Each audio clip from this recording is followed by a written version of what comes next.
So yeah, we've been talking up to this point about the sort of abstract concept of disaster recovery plans and some practical examples, but can you give any specific examples of businesses that have successfully implemented sturdy disaster recovery plans, and bonus points if they had to deploy the plan and it actually worked?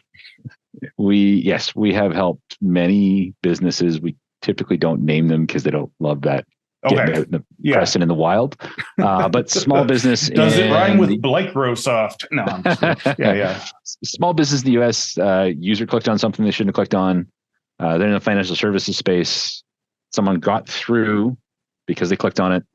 They actually had MFA turned on, got through the MFA by really, it was a great social engineering hack where they got you to punch in your information. It looked like you should MFA. They were MFAing you in real time, so their screen grabbing at the same time.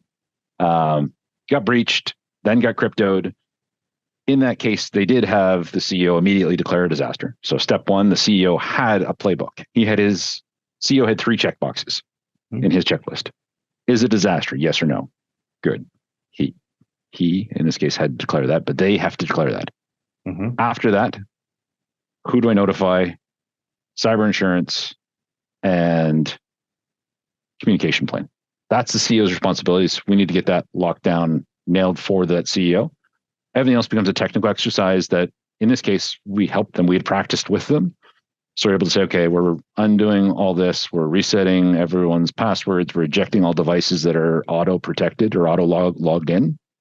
So everyone will have to re-authenticate as of noon today. Reset everyone's MFA, do all the other stuff.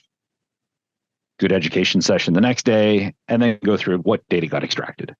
But so that business was back up and I'll say mostly functional with a few scared individuals inside of about 4 hours. That's a great scenario. That's about as good as you can get. And that's still pretty attainable on with not a lot of sort of money behind it.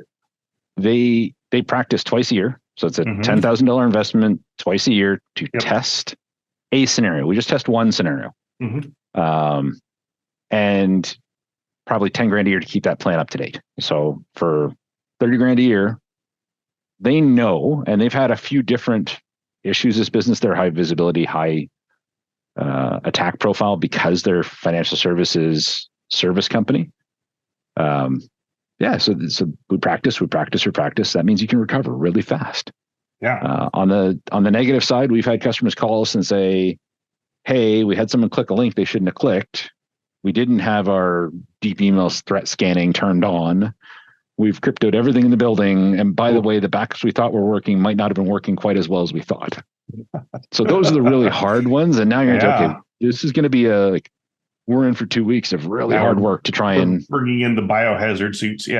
Pull out the paddles, like the paddles are on the chest. And it's like, So bad news. Those are not fun, but they're still worst case. Sometimes you end up having to pay. We have had that with clients where it's like, sorry, it's time to pay. Let's call the insurance company.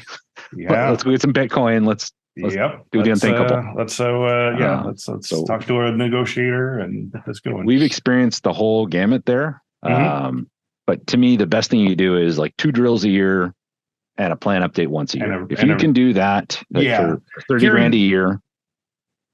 Hearing like it's like 2-page checklist feels more attainable than what you imagine of this sort of, like multi-page, flow chart or something like that. So but if you get up to a 2,500 user environment where there's 100 systems, you are into that 100-page document. Different tests. You're into probably a couple $100,000 a year of investments. So you need to size all your investments relative to your business and your risk. The only thing I think it's unfair to you, your staff, your customers, your vendors is to kind of put your head in the sand and say, I'm not a target or I'm not at risk. That's the only spot where we really get aggressive or kind of push and say, like, you are the target. Citibank is not the target. Citibank has 1,000 people working against this. Yes, right. They are Fort Knox. Yeah. So. And you are a barn with the one door open. So, as we and no lock. And no lock. Yeah, exactly. And a sign that says, "Hey, over here." Have you seen Work Bites, the new security awareness training series from InfoSec? Our team produced this series with 3 E's in mind: making security awareness training entertaining, engaging, and educational. Just go to infosecinstitute.com/free to learn more about this hilarious office comedy. And hey, let us know what you think about it.